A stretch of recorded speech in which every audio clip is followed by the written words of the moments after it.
सम्मानित श्रोतागण, आज इस कार्यक्रम को अब हम लोग 1:30 से 2 बजे तक शुरू कर रहे हैं और आध्यात्मिक कार्यक्रम जिसको सिंपल भाषा में सत्संग भी कहते हैं, ये लाइफ के लिए बहुत आवश्यक है। हर चीज़ में ट्रेनिंग होती है। जो चीज़ की जितनी हमको अच्छी ट्रेनिंग होती है हम उस काम को उतने ही अच्छी तरह कर सकते हैं। ऐसे ही इसमें भी ट्रेनिंग की बात है। हम जितनी अच्छी ये ट्रेनिंग ले पाएंगे अध्यात्म की, उतना ही अच्छा हम लाइफ में सुख और शांति और संपन्नता से जीवन बिता पाएंगे। क्यों कुछ चीज़ ऐसी है जो मैंने कई बार बोल दिया कि विज्ञान जिनके बारे में बहुत कम जानता है, जिनका उपयोग कैसे करना है, विज्ञान इस बारे में अनभिज्ञ है। आपके पास कोई मशीन है, बहुत काम की मशीन है, आप उसको यूज़ करना नहीं जानते तो मशीन आपके पास बेकार पड़ी है। उस मशीन का उपयोग कैसे करना है वह कोई सिखाने वाला होना पड़ेगा। ऐसे ही मान लीजिए आप जहाँ बैठे हैं, आपके नीचे खजाना गड़ा हुआ है, बहुत बड़ा खजाना है जिससे आप बहुत बड़े आदमी बन सकते हैं। पर अगर आप उस खजाने का पता नहीं, आ रहा उसी के ऊपर बैठे आप जीवन तकलीफ में पा रहे हो, तो उस ऊपर वाले का दोष नहीं है, हमारी गलती है। वह मैं एक छोटी सी कथा से शुरू करता हूँ। एक भिखारी, ये कथा मुझे पसंद है इसलिए मैं कई बार सुना चुका हूँ वैसे इसको। एक भिखारी एक पहाड़ के टीले पे बैठ के भीख मांगता था। 1 रुपया, 2 रुपया, 5 रुपया लोग देते थे। उससे जो पैसा इकट्ठा होता था उससे बेचारा अपना पूरा दिन बिताता था। उस भीख से उसके जीवन का गुजारा चल रहा था। पूरी जीवन उसने भीख मांगते मांगते बिता दी। एक दिन उस भिखारी की मृत्यु हो गई।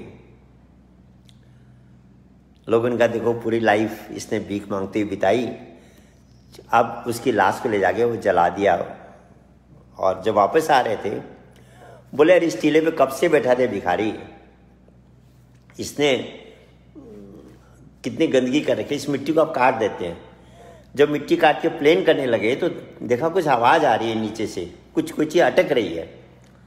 बोले इसके नीचे क्या है, कुछ अटक रहा है, चलो देखते हैं। जब थोड़ा खोदा देखा एक बहुत बड़े तांबे का बर्तन था, सोने की असरफियों से भरा हुआ।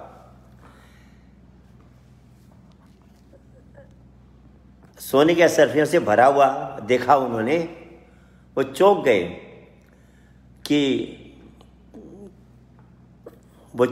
कि क्या इतना बड़ा धन के ऊपर बैठा था ये, और इसने जीवन भीख मांग के बिताई। अगर ये जहाँ बैठा था इस खजाने की इसको जानकारी होती तो शहर का सबसे संपन्न और धनी व्यक्ति बनता। सज्जनों, ये सब केवल इस भिखारी की कहानी नहीं है, हम सब मनुष्यों की यही कहानी है।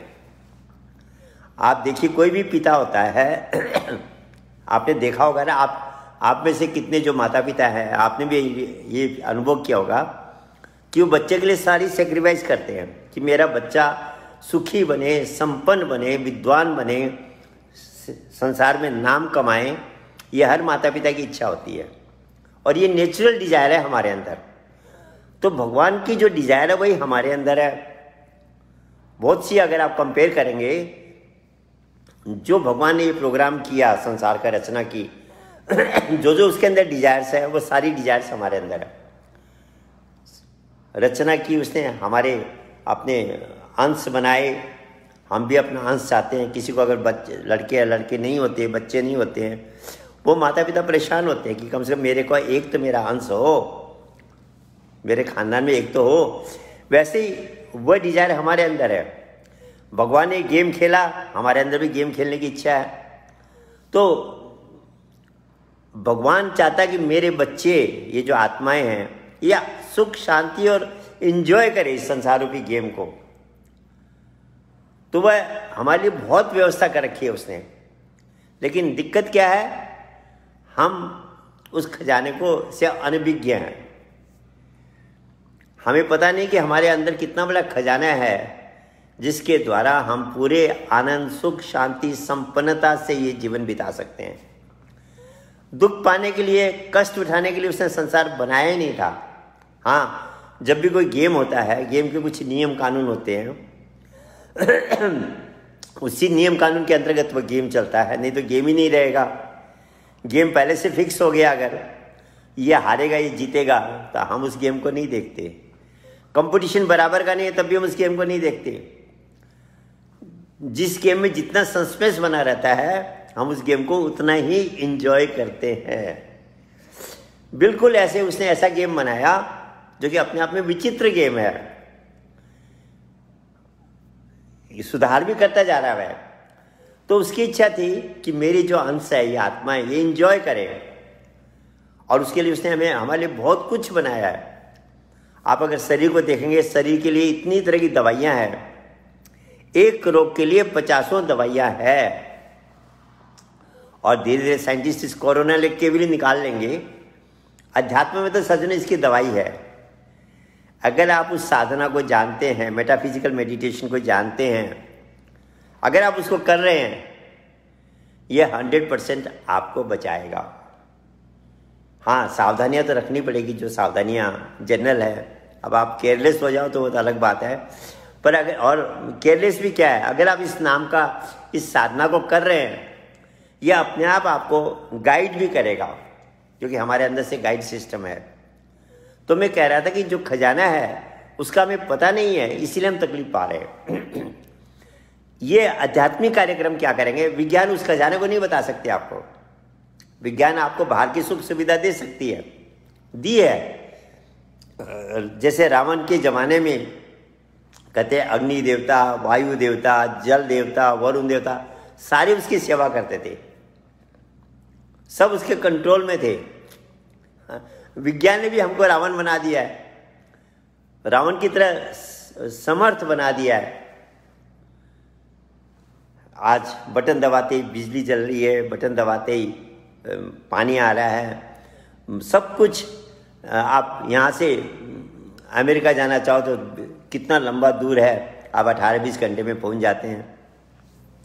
भौतिक सारी सुविधाएं, ये जितने देवता है, जल देवता, वायु देवता, अग्नि देवता, सब आपके बस में कर दिए। विज्ञान ने ऐसे ही, इतना डेवलपमेंट हुआ विज्ञान के, सब देवता हमारे बस में। पर सज्जनों, रावण के पास सारी डेवलपमेंट था, पर वह रावण बन गया, गलत रास्ते ले लिया। हम भी अगर गलत, ये सुविधा कई बार हमें गलत रास्ते बना देते, और हो रहा है ऐसा। अगर हम ऐसा गलत रास्ता नहीं अपनाते तो प्रकृति का ये जो गेम हुआ है कोरोना वाला, निमित्त दूसरे बने हैं, पर प्रकृति का ये गेम है, ये गेम हमको इनडायरेक्ट वार्निंग दे रहा है कि रावण की तरह क्षमता तुम्हारे अंदर आ गई। वो खजाना क्या है, कैसे उसको निकालना है, ये सारी बात धीरे धीरे हमारी समझ में आ जाएगी। तो सज्जनों, हर काम में रेगुलरिटी बहुत इंपॉर्टेंट होती है। आप इस आध्यात्मिक कार्यक्रम को भी अगर रेगुलर सुनेंगे तो धीरे धीरे आपके अंदर अंडरस्टैंडिंग क्रिएट होगी। ईसा मसीह ने यही तो कहा, I will give you the understanding to understand the scriptures. आप शास्त्र पढ़ेंगे, आपकी समझ में नहीं आएंगे। अभी लोग जो भी अर्थ लगाएं गीता रामायण पढ़ के, वो अर्थ सही नहीं होता है। क्योंकि मान लीजिए आपने दिल्ली शहर देखा नहीं है, आप दिल्ली की किताबें पढ़ के दिल्ली के बारे में और आप लेक्चर दे रहे हैं, आपका लेक्चर कितना सही होगा आप सोचिए।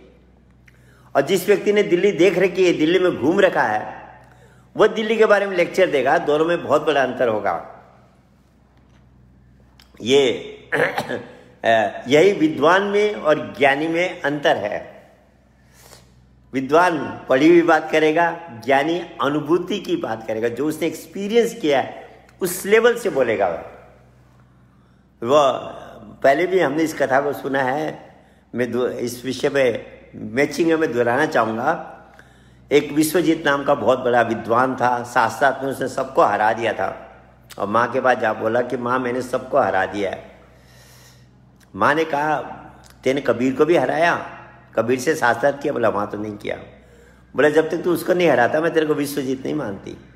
गया कबीर के पास, बोला भी मेरे साथ करो।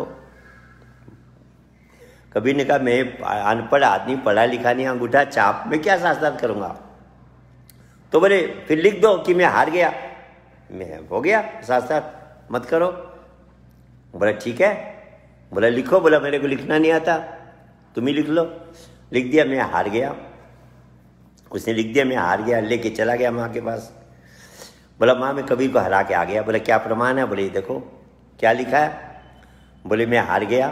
बोले किसने लिखा? बोला मैंने लिखा।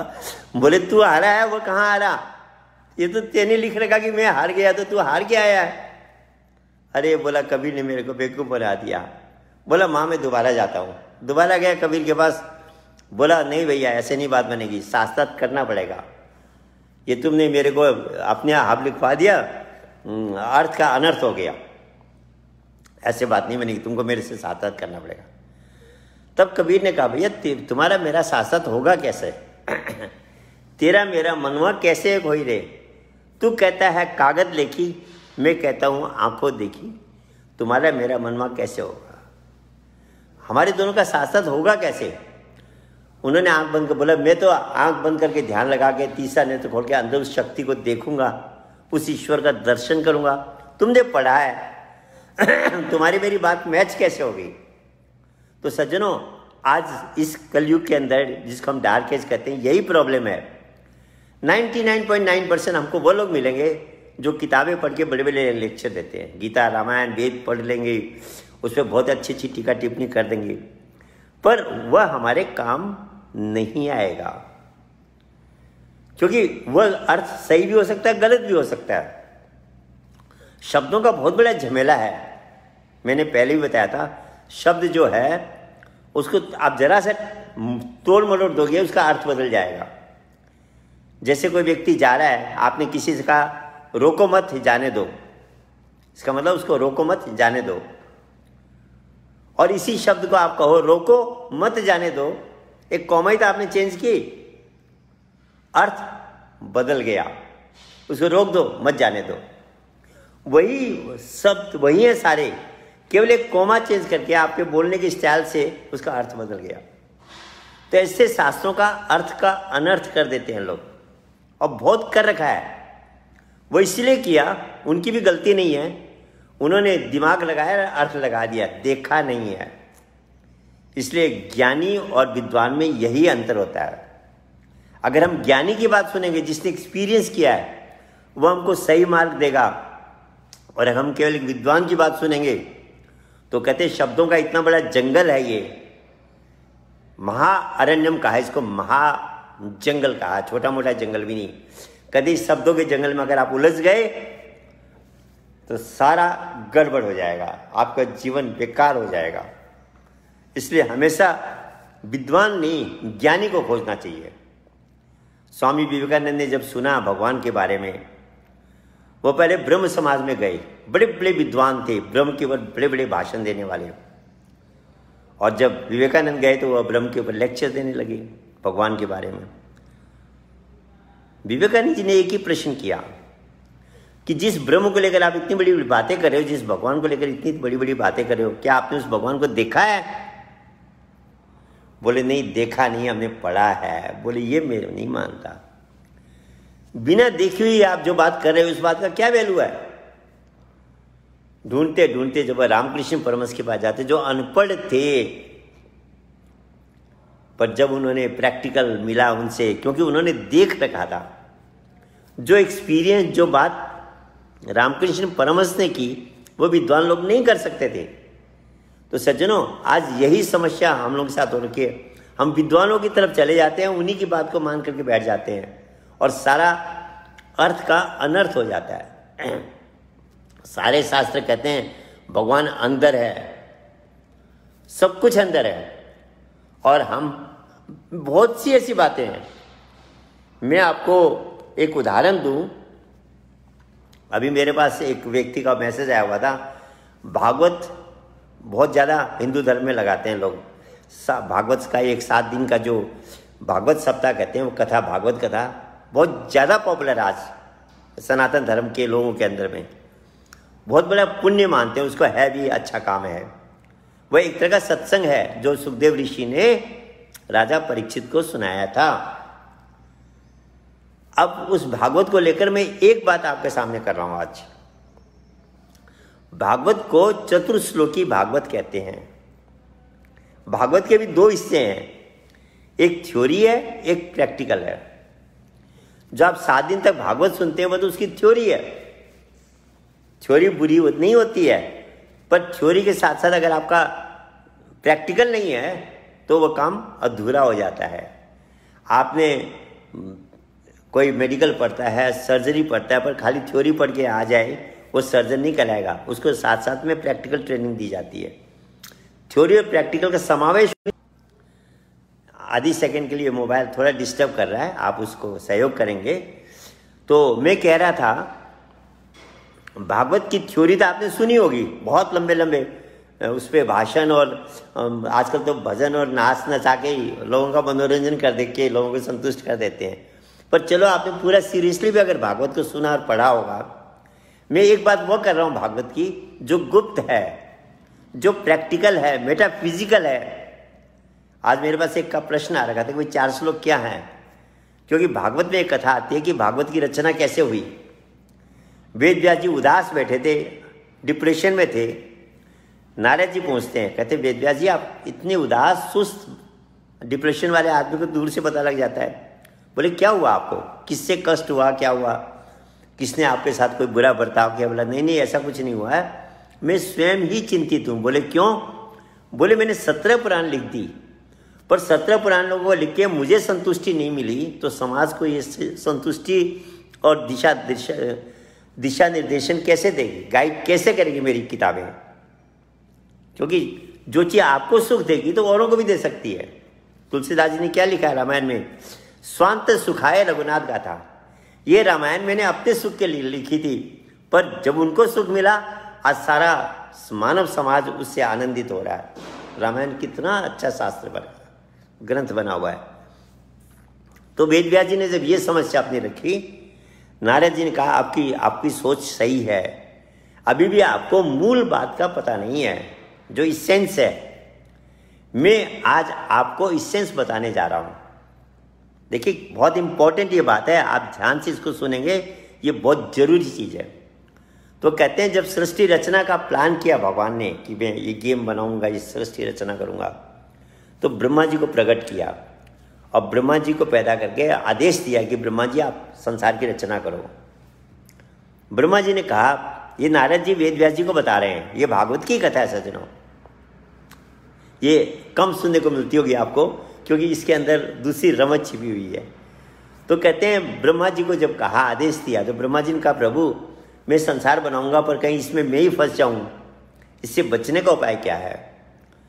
तो भगवान ने ब्रह्मा जी को चतुर्श्लोकी ज्ञान दिया, कहा इसका मनन साधन आप करेंगे तो आपको माया व्याप्त नहीं होगा, आप इससे बचे रहेंगे। और ब्रह्मा जी ने उसके बाद सृष्टि रचना शुरू की।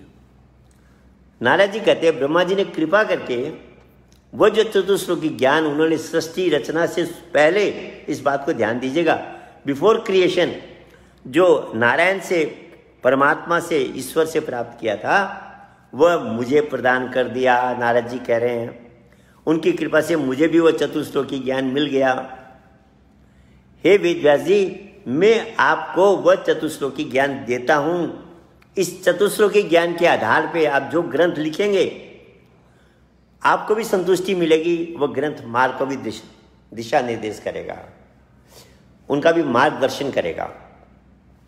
तो नारद जी ने वेद व्यास जी को चतुर्श्लोकी ज्ञान दिया और उसके आधार पे जो ग्रंथ लिखा गया वह श्रीमद् भागवत महापुराण है। इसलिए भागवत को चतुर्श्लोकी भागवत कहते हैं। 4 श्लोकों से बनी हुई है। सज्जनों, मैं एक बार काठमांडू गया हुआ था, वहाँ पशुपतिनाथ में एक विद्वान, वहाँ के चीफ अकाउंटेंट थे, प्रेम हरि डुंगाना करके, उनकी मेरी मित्रता हो गई थी। मैंने कहा आपके यहाँ तो बड़े बड़े विद्वान आते हैं, बड़े बड़े ज्ञानी लोग आते हैं, छोटा सा एक प्रश्न मेरा है, उसका उत्तर ले दीजिएगा। बोले हाँ हाँ बताइए क्या है। मैंने कहा कहते हैं भागवत 4 श्लोकों से बनी है। चतुर्श्लोकी ज्ञान नारद जी ने वेद व्यास को दिया था, वह प्रैक्टिकल था, बाकी थ्योरी है जो भागवत हम 7 दिन सुनते हैं। वो चतुर्श्लोकी ज्ञान क्या था, जरा इसको पूछ दीजिए, पता कर दीजिएगा। समझो ये 10 साल पुरानी बात है, आज तक उसका आंसर नहीं है, आएगा भी नहीं। किसी ने कहा जी लिखे थे, मैं भूल गया हूँ, देख के बताऊंगा। एक आचार्य ने जो व्यास पे बैठते हैं, मैंने कहा व्यास जी, निवेदन किया मैंने उनसे, कहते हैं सृष्टि रचना होने से पहले ब्रह्मा जी को प्रभु ने दिया था। मनुष्य बना होगा, भाषा बनी होगी तो कितने हजारों हजारों वर्ष बाद बना होगा। उस समय किस भाषा में कैसे दिया वह ज्ञान, वह क्या था? उसका हम सिंपल भाषा में कहते हैं सज्जनों, मेटाफिजिकल था, पराभौतिक था, वाणी से, इंद्रियों से, बुद्धि से परे था, समथिंग प्रैक्टिकल थी। जैसे हम अलजबरा में करते हैं ना, लेट इट बी एक्स, जब हम अलजबरा पढ़ते थे और अंत में उसका आंसर निकाल के आते थे कि ये एक्स का असली अर्थ ये है, ऐसे आप उसको थोड़ी देर के लिए एक्स मान लीजिए। एक्स का ज्ञान ब्रह्मा जी को भगवान ने दिया। उस एक्स को ब्रह्मा जी ने नारद जी को दिया। नारद जी ब्रह्मा जी को चतुर्मुखी ब्रह्मा कहते हैं। चतुर्मुखी मतलब 4 मुख वाले। कितने लोग कहते हैं ब्रह्मा जी से 4 वेद की रचना हुई। सज्जनों, वहां भी 4 का गेम है। ये 4 अपने आप में बहुत रहस्यमय चीज है। 4 श्लोक, भगवान विष्णु के 4 हाथ, 4 दिशा, अमृत की 4 बूंद, चतुर्मुखी ब्रह्मा, 4 वेद, ये जो 4 का गेम है ये बहुत स्पेशल गेम है। मंदिर में भी आप 4 ही क्रिया करते हैं। तो वह जो चतुश्लोकी ज्ञान था, नारद जी ने जब वेद व्यास जी को दिया, उसके आधार पे उन्होंने जो ग्रंथ की रचना की, वह ग्रंथ जो है वह श्रीमद् भागवत महापुराण है। तो 7 दिन हमें थ्योरी तो सुन रहे हैं हम, पानी के बारे में आपने 7 दिन सुन लिया, पानी पीने को नहीं मिला, तो सज्जनों कैसे बात बनेगी। एक बहुत बड़े सेठ जी थे, उन्होंने भागवत लगाई और कहा पंडित जी को कि पंडित जी आप जितना पैसा खर्च करो मैं सब करने को तैयार हूं, पर मेरे लिए भी विमान आना चाहिए, जैसे परीक्षित के लिए आया था। पंडित जी विद्वान थे, बोले हाँ मैं करता हूं। पूरी तरह किया, कुछ नहीं हुआ। बोले क्यों नहीं हुआ? आपस में वो हो गई। बोले सत्युग में 1 बार होता था, ये त्रेता युग है, द्वापर कलयुग है, हो सकता है 3 बार करना पड़ेगा। सेठ जी का कोई बात नहीं, उन्होंने पैसा पूरा खर्च करके 3 बार लगाई, पर फिर भी विमान नहीं आया। अब दोनों में वो हो गई, बहस हो गई। बेचारे पंडित जी भी कह रहे हैं कि मैंने तो बिल्कुल सही तरीके से, बिल्कुल शास्त्र सम्मत तरीके से किया है। तो दोनों इस प्रश्न का उत्तर कि क्यों नहीं विमान आया, राजा परीक्षित तो मुक्त हो गया उसके बाद, हाँ इनको तो कुछ भी नहीं हुआ। एक संत के पास गए, ज्ञानी संत के पास थे, जो आत्मदर्शी संत के पास, और अपनी समस्या रखी। उनको कल आना, मैं आप लोगों का इसका उत्तर दे दूंगा। वह आए दोनों अगले दिन, अपने शिष्यों का उन्होंने संत ने कि दोनों को रस्सी बांध के अलग अलग बांध दो। हाथ पांव बांध के रस्सी में दोनों एक तरह, एक इस कोने में एक इस कोने में डाल दिया। अब वो एक ऐसा संत जवाब दे रहा है, हमारे जब हाथ पांव बांध के रख दिए। 2-4 घंटे बाद आए संत, कहने लगे अरे आप लोग अभी भी बंधे पड़े हो, क्यों नहीं खोला आप लोगों ने आपस में? वह पंडित जी कहते हैं, बोले महाराज खोले क्या, मेरे हाथ पांव बंधे, मैं इसके कैसे खोल दूं? मेरे हाथ खुले होंगे तभी तो मैं दूसरे का खोल सकता हूं। बोले यही बात है। राजा परीक्षित को सुखदेव ऋषि ने सुनाया। सुखदेव ऋषि आत्मदर्शी थे, उस आत्मज्ञान को, उस तत्व ज्ञान को प्राप्त किए हुए थे, मुक्त आत्मा थे, इसलिए उन्होंने उसको भी मुक्ति का रास्ता दे दिया। जब पंडित जी स्वयं बंधे हुए हैं माया के बंधन में, दूसरे को मुक्ति कैसे दे सकते हैं? वो चतुश्लोकी ज्ञान का अनुभव कैसे करा सकते हैं जो बियॉन्ड लैंग्वेज है, बियॉन्ड वोक्यूबुलरी है, वाणी से, भाषा से, मस्तिष्क से, इंद्रियों से परे है सज्जनों वह चतुश्लोकी ज्ञान। 4 श्लोक जो हैं वो भाषा के श्लोक नहीं है। ये रमज आप अध्यात्म में जब आप रियली प्रवेश करेंगे, आध्यात्मिक महापुरुषों के पास जाएंगे, तब आपको ये रमज समझ में आएगी। और इसी रमज को समझाने के लिए समय समय पे अवतार होता है। भगवान कृष्ण भी अर्जुन को यही बात कह रहे हैं, तरीका अलग है कहने का। वहां चतुश्लोकी शब्द को यूज नहीं किया उन्होंने, पर कहते अर्जुन ये ज्ञान मैंने कल्प के आदि में सूर्य को दिया था, बिफोर क्रिएशन।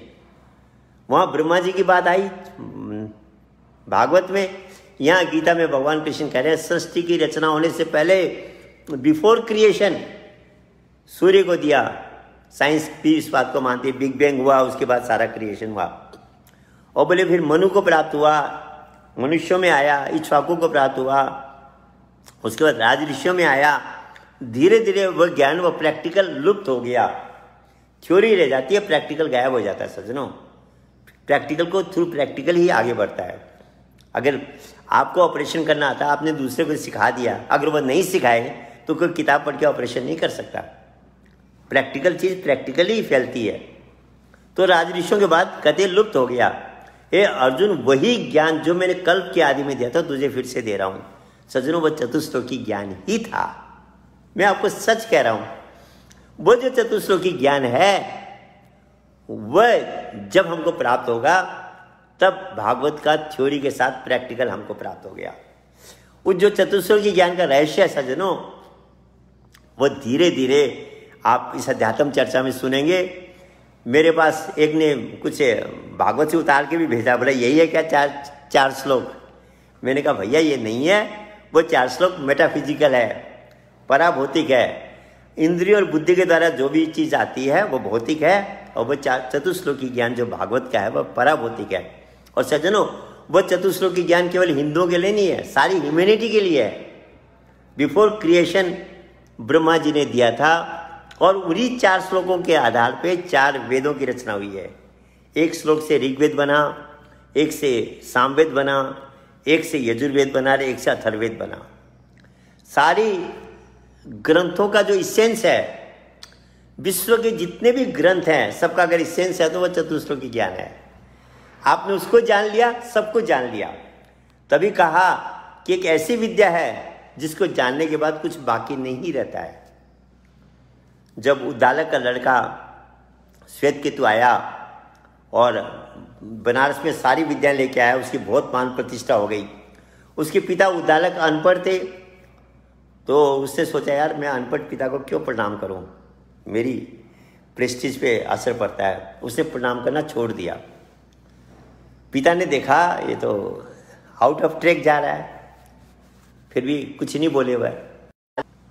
मैं सारी विद्याओं को सीख के आया हूं। बोले उन्होंने तुमको ऐसी भी कोई विद्या सिखाई जिसको जानने के बाद कुछ जानना बाकी नहीं रहता है? बोले ऐसी तो कोई विद्या नहीं सिखाई। अरे बोले भैया तुम्हारी पढ़ाई अधूरी रह गई, ये विद्या बाकी है, जाओ सीख के आओ इसको। उसको वापस बनारस भेज दिया। वो जब बनारस गया अपने गुरुजनों के पास, बोले श्वेतकेतु आप कैसे आ गए? बोले एक विद्या बाकी रह गई, वो हम सीखने को आया हूँ। बोले हमारे पास तो जितना ज्ञान था, विद्या थी, सारी आपको सिखा दी है, कुछ भी सिखाना बाकी नहीं रहे। बोले नहीं, मेरे पिताजी ने कहा कि एक ऐसी भी विद्या है जिसको जानने के बाद कुछ जानना बाकी नहीं रहता है। उस विद्या को सीखने में आप लोगों के पास आया हूँ। वह गुरुजन, वो जो प्रोफेसर्स थे, हंसने लगे। बोले भैया वह आत्मविद्या है, वह अंदर की विद्या है, मेटाफिजिकल नॉलेज है। इस विद्या के ज्ञाता तुम्हारे पिताजी है। जाओ उनको प्रणाम करो, निवेदन करो, वही तुम्हें उस विद्या का उपदेश करेंगे जिसको जानने के बाद कुछ बाकी नहीं रहता है। सज्जनों, तब वह आते हैं उद्दालक ऋषि के पास, अपने पिता के पास, और उस ज्ञान को प्राप्त करते हैं। तो ये जिस चतुश्लोकी ज्ञान को मैं आपके सामने चर्चा कर रहा हूं, इसको अगर आपने जान लिया, कुछ जानना बाकी नहीं रहेगा। इसी को आत्मविद्या कहा, इसी को ब्रह्म विद्या कहा, इसी को आत्मज्ञान कहा, ब्रह्म ज्ञान कहा। अगर साइंस की भाषा में बोलूं, मेटाफिजिकल नॉलेज है ये। मैं मेटाफिजिकल वर्ड को बार बार इसलिए यूज करता हूं कि आज ज्ञान को लेकर लोगों ने बहुत कुछ गड़बड़ कर रखा है। अब क्या बोलूं, मैं गड़बड़ बोलूं या बोलूं भाई नहीं जान करके कर रहे हैं। भाई जो भी चीज भाषा में बुद्धि के अंतर्गत आती है, इंद्रियों के अंतर्गत आती है, वह भौतिक है, वह आध्यात्मिक नहीं है। वो जो ज्ञान है जिससे हमें मुक्ति मिलेगी, जिससे हमारा ब्रेन पावर बढ़ेगा, जिससे हमारा मन कंट्रोल में आएगा। कहते हैं मन के बस में बुद्धि होती है तो गड़बड़ मामला होता है, और बुद्धि के बस में मन हो जाए तो हम लाइफ में एक्सेल करते हैं। तो सज्जनों, वह ज्ञान जो ब्रह्मा जी को आदि पुरुष नारायण ने दिया था, वह ज्ञान जो भगवान कृष्ण कहते मैंने कल्प के आदमी अर्जुन सूर्य को दिया था, वो जो प्राइमोडियल नॉलेज है, जो था, है और रहेगा, जिसके बारे में बाइबल में भाषा से परे है, इसलिए उसको समझने के लिए आपको एक तत्वदर्शी महापुरुष को ढूंढना पड़ेगा, जो नारद जी की तरह, भगवान कृष्ण की तरह आपको आपके अंदर उस चतुश्लोकी ज्ञान का प्रैक्टिकल एक्सपीरियंस करा दे। तो सज्जनों, समय हो गया है, आज हम यहीं पर विश्राम लेते हैं। कल आपकी सेवा में फिर 1:30 बजे हम पेश होंगे। इवनिंग में इंग्लिश का हमारा कार्यक्रम 7:30 से 8 है। आप अपने मित्रों को उसके लिए भी वेलकम कर सकते हैं। सबको मेरा धन्यवाद, नमस्कार।